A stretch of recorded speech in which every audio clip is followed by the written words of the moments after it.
Director himself বসা এখানে এবং তার প্রত্যেক সিকোয়েন্সের পর কেঁদে ফেলে। ইমোশন হয়ে যায় সে দেখে। কোথায় দেখেছে চোখে পানি, আমি কি হচ্ছে বলে, তোমার অনেক কষ্ট হচ্ছে আমি জানি, কিন্তু আমার দিতে হচ্ছে সবটা। অদ্ভুত।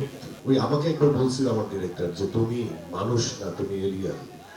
নগদ নিয়ে এলো হার না মানা হার অফার। সর্বনিম্ন 10,000 টাকা রেমিটেন্স নগদে পাঠালে থাকছে স্বর্ণের হার জেতার সুযোগ।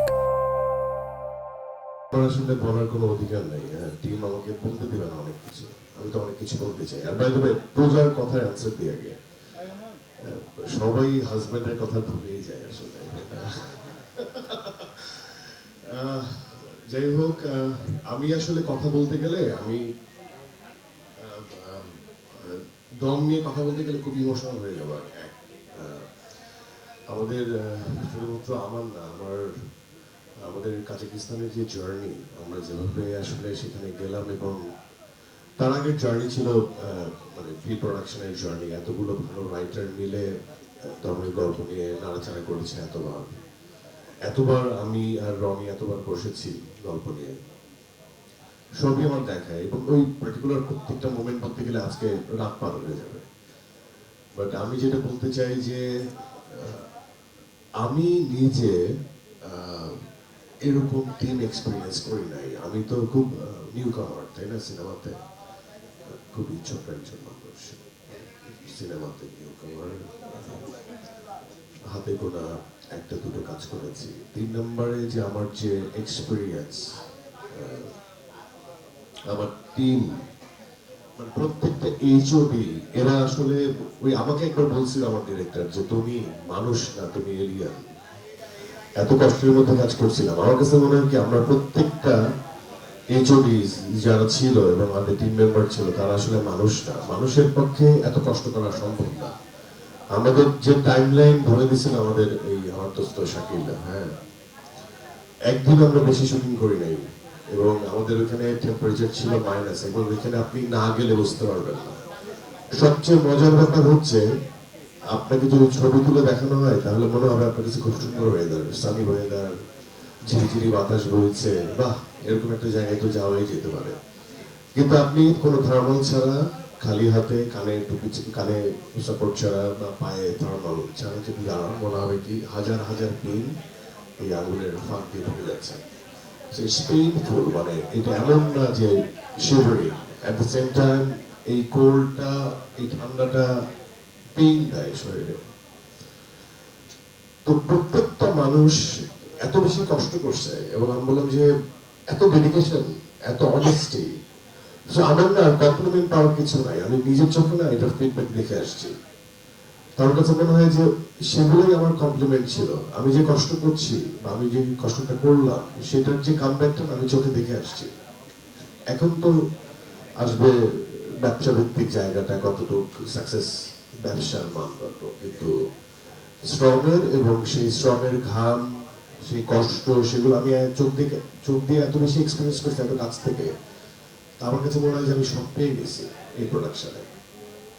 অ্যান্ড ডিরেক্টর হিমসেলফ বসা এখানে, এই বান্দা খুব ইমোশনাল। এই বান্দা প্রত্যেক সিকোয়েন্সের পর কেঁদে ফেলে। ইমোশন হয়ে যায় সে দেখে। কোথায় দেখেছে চোখে পানি, আমি কি হচ্ছে বলে, তোমার অনেক কষ্ট হচ্ছে আমি জানি, কিন্তু আমার দিতে হচ্ছে সবটা। অদ্ভুত। এবং আমার তো ফার্স্ট এক্সপিরিয়েন্স, তো এই বন্ডিংটা এত ফার্স্ট এক্সপিরিয়েন্সে, যেমন আমার সবার সাথে ফার্স্ট এক্সপিরিয়েন্স, আমার আপির সাথে শুরু হয়েছিল ফার্স্ট এক্সপিরিয়েন্স। তার আগে কখনোই অন স্ক্রিনে বা আমরা কাজ করি নাই। বাট এই আরেকজন বান্দা এত বেশি ইমোশনাল, এত বেশি মানে অন্তরে অন্তরে কানেকশন ফিল করে সে। এটা ডিফারেন্ট লিগ, মানে ইটস নট লাইক প্রফেশনাল ওয়েতে একজন ডিরেক্টর আমাকে ডিরেকশন দিচ্ছে। আমার কাছে মনে হচ্ছে যে আমরা সবাই মিলে, এবং প্রত্যেকটা তরুণ থেকে শুরু করে শহীদুল থেকে শুরু করে মিখাইল, ভিনদেশী একজন মানুষ, বাট এই মিখাইল ছাড়া আমাদের এই প্রোডাকশনটা করা সম্ভব হতো না। কারণ হচ্ছে ও হয়তো ভিনদেশী, কিন্তু ও গল্পের সাথে এত বেশি কানেক্টেড ছিল। ও গল্পটা, ওই যে বলে না যে ফিল্মের কোনো ল্যাঙ্গুয়েজ নাই, ইটসেলফ ফিল্ম ইজ মানে ল্যাঙ্গুয়েজ। ও না কোনো কারণে এই গল্পটার ভিতরে ধারণ করা ওর হয়ে গেছিল। দ্যাটস ওয়াই আমাদের কমিউনিকেশন আধা আধা ইংরেজিতে বললেও ও পুরো ইংরেজি পুরো বাংলা বুঝে যেত। একটা পর্যায়ে বাংলা আমরা দুষ্টুমি করে গালি শিখে দিতাম, ওকে বাংলায় গালি দিতে পারে। আপনারা বিশেষ না করে ফোন দেন, বাংলায় গালি দিবে।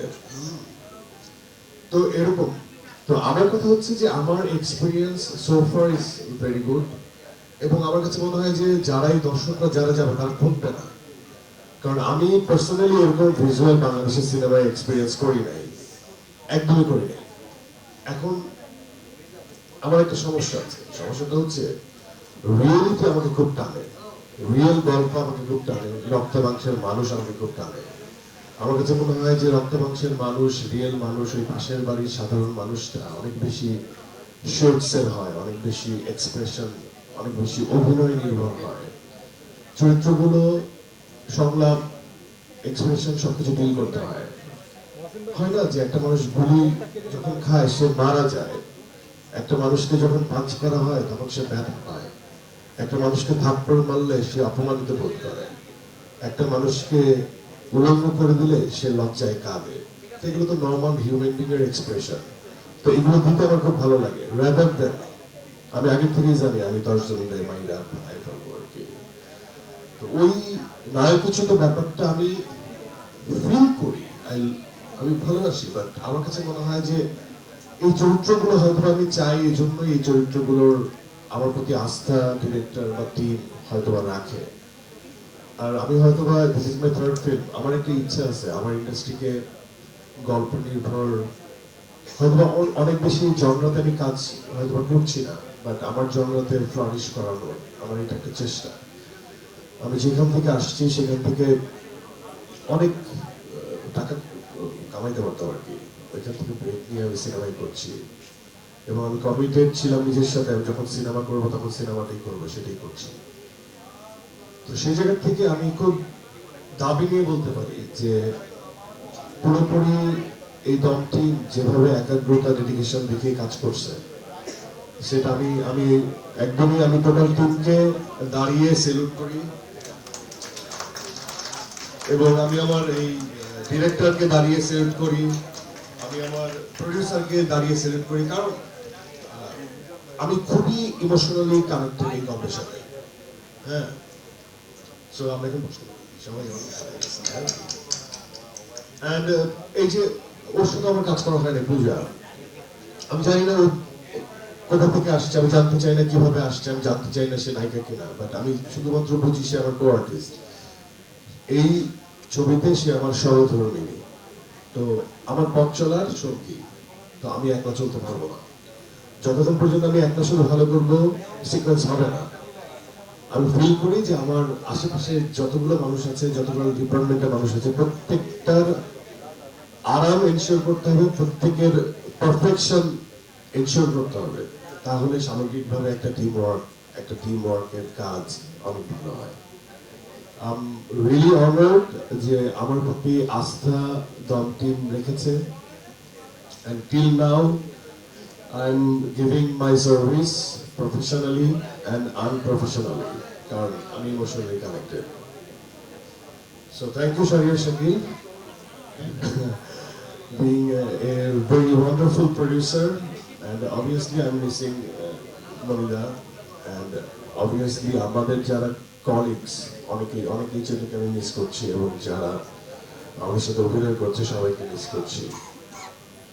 আপনারা যারা সিনেমা বোদ্ধা এখানে আছেন, যারা আপনারা সাংবাদিকতার সাথে জড়িত আছেন, যাদের কি বলবো যে যারা gradually at the same time আপনারা বুঝতে পারেন যে না গল্পের আন্ডারস্ট্যান্ডিং আপনাদের ভালো, অবশ্যই একটা ভালো কন্টেন্ট নিয়ে আপনারা পাশে থাকবেন, সাপোর্ট করবেন আমাদেরকে।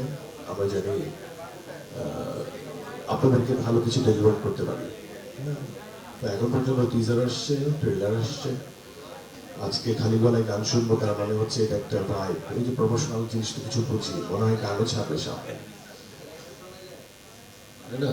তো যাই হোক, আমি এমনি বাঁচাল, আমার কি বেফাস কথা বের হয়ে যাবে মুখ দিয়ে বলতে বলতে, হয় না? আমি আসলে সরল মানুষ, আমাকে অনেক কিছু ভাবে। তবে আজকে এই চরিত্রকে খুব ভালো লাগছে আমার, সারা জীবন কালো টি শার্টে দেখছি, আজকে মিস্টার মনির রমজান তো তাই। রমজান মাসে পাঞ্জাবি পরা। তো আপনারা সবাই ভালো আছেন? সরি, এটা প্রথম যেটা জিজ্ঞেস করার কথা ছিল সেটা বলতে, আপনারা সবাই ভালো আছেন? শুনি নাই আসলে আমার অবস্থা। বলেই বসতে নাকি? আপনারা সবাই ভালো আছেন? একটু দলের পাশে আছেন তো নাকি? ট্রেলার ভালো লাগছে? কেউ কি এখানে বলবে খারাপ? বলা দিচ্ছে। ওকে, থ্যাংক ইউ সো মাচ। আমি মৌকে আমার মাইক হ্যান্ড ওভার করে দিচ্ছি।